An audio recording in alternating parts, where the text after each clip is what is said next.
Man, this whole time, bro, they made us fucking think Africa was such a poor country, bro. Such a place you wouldn't want to be at, bro. And Speed is single-handedly changing my perspective. I gotta go back to Joburg soon. I had such a good time out there. The music, the culture, the food, the dance, they're so welcoming. What the hell? It's hella kids in South Africa, chat. The scenes begin not with a political summit or a formal state visit, but with a live stream.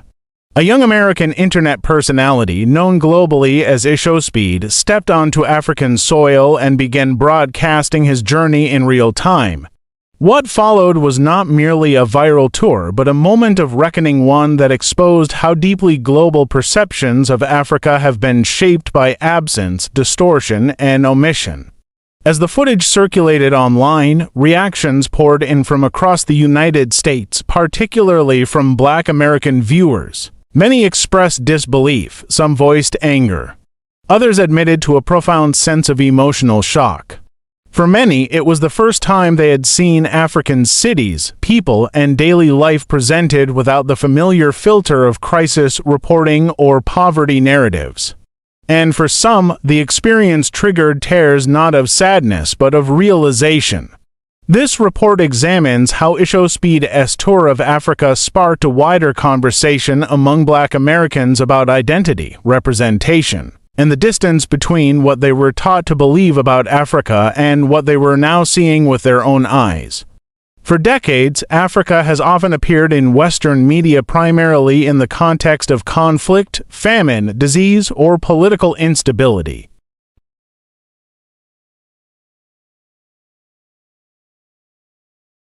The result has been a narrow and often misleading global image, one that many in the African diaspora internalized without question.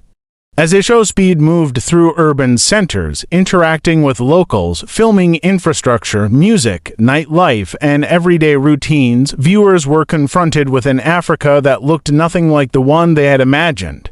Modern skylines, efficient transport systems, vibrant youth culture, and technological innovation filled their screens. The contrast was jarring. In live comment sections and reaction videos, Black American viewers repeatedly voiced a similar sentiment: why were we never shown this? Some spoke of school textbooks that reduced Africa to a single chapter, often ending with slavery. Others referenced television news coverage that rarely showed African success stories. For many, the emotional response was tied not only to surprise, but to a sense of loss, the feeling that a part of their history and global identity had been hidden from them.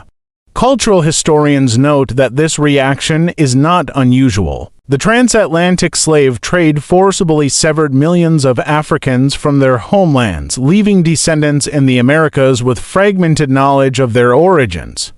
Over generations, Africa became an abstract concept rather than a living place, a symbol rather than a society. What iShowSpeed's tour inadvertently did was collapse that abstraction. Through informal, unfiltered footage, Africa appeared not as an idea but as a lived reality. Streets were busy. People were confident, humorous, expressive. Cities were noisy, dynamic, and unmistakably modern. For some viewers, this realization came with pride. For others, it came with frustration. Social media platforms filled with comments from Black Americans questioning why mainstream Western media had failed to present Africa in this light. Some went further, describing the experience as a form of awakening. However, analysts caution against oversimplification. Africa is not a monolith, and neither are its challenges erased by positive imagery. The continent still faces serious issues, including inequality, governance challenges, and economic disparities. But experts argue that acknowledging complexity is different from allowing a single narrative to dominate. Media scholars say the problem lies not in reporting hardship, but in imbalance.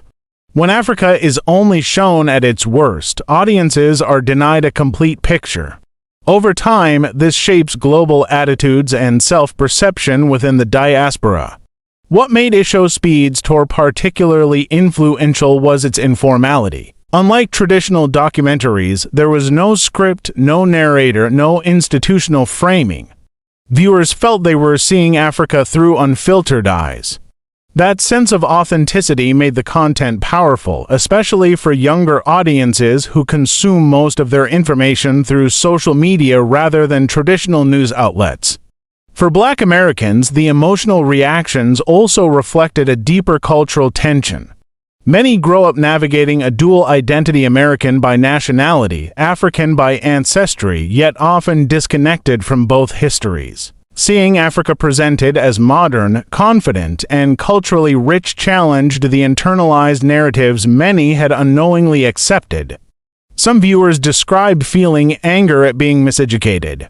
Others described motivation expressing interest in visiting Africa themselves, learning African history, or reconnecting with ancestral cultures.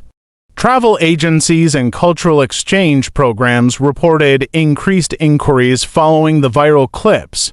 At the same time, African commentators offered their own perspectives. Many welcomed the attention, but also cautioned against reducing Africa to a trend. They emphasized that true understanding requires more than viral moments. It requires sustained engagement, respectful curiosity, and listening to African voices themselves. African academics also pointed out that while Western audiences were discovering Africa anew, Africans had long been telling their own stories, often without global amplification. The rise of social media has begun to shift that balance, allowing African creators to reach global audiences directly without relying on Western media gatekeepers. The episode has reignited discussions about who controls global narratives. Historically, Africa's image has been shaped largely by outsiders. Today, digital platforms are gradually redistributing that power. Influencers, vloggers, and independent journalists now play a role once reserved for major broadcasters. Yet this shift brings responsibility. Experts warn that replacing one incomplete narrative with another can be equally misleading. Africa's modern cities coexist with rural communities. Economic growth exists alongside inequality. The challenge, they argue, is to tell stories that reflect this complexity honestly. For Black Americans watching iShowSpeed's tour, the emotional impact suggests something deeper than entertainment. It points to a long-standing hunger for connection, one that was never fully addressed by formal education or mainstream media. Sociologists describe this moment as part of a broader re-engagement between Africa and its diaspora. Music, fashion, film, and now digital content have become bridges across the Atlantic, reshaping relationships that were once defined by distance and trauma. In many ways, the reactions say as much about the United States as they do about Africa. They reveal gaps in education, media representation, and historical storytelling. They also highlight how powerful visual evidence can be in challenging long-held assumptions. For iShowSpeed himself, the tour was not framed as a political statement. Yet its impact has been unmistakably cultural. His presence, combined with the immediacy of live streaming, allowed millions to witness Africa in real time without mediation. As the clips continue to circulate, educators and commentators are calling for more balanced curricula and broader media coverage. Some argue that this moment should serve as a wake-up call not only for how Africa is portrayed, but for how global histories are taught. The story is still unfolding. Whether this surge of interest leads to lasting change remains uncertain. But what is clear is that a door has been opened. For many Black Americans, Africa is no longer a distant symbol. It is a place they have seen, felt, and begun to question their relationship with. In the end, the tears of disbelief were not simply about surprise, they were about recognition.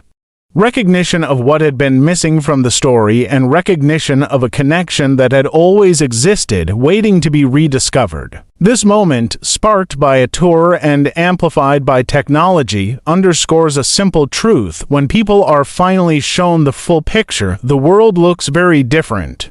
And for many watching, Africa will never look the same again.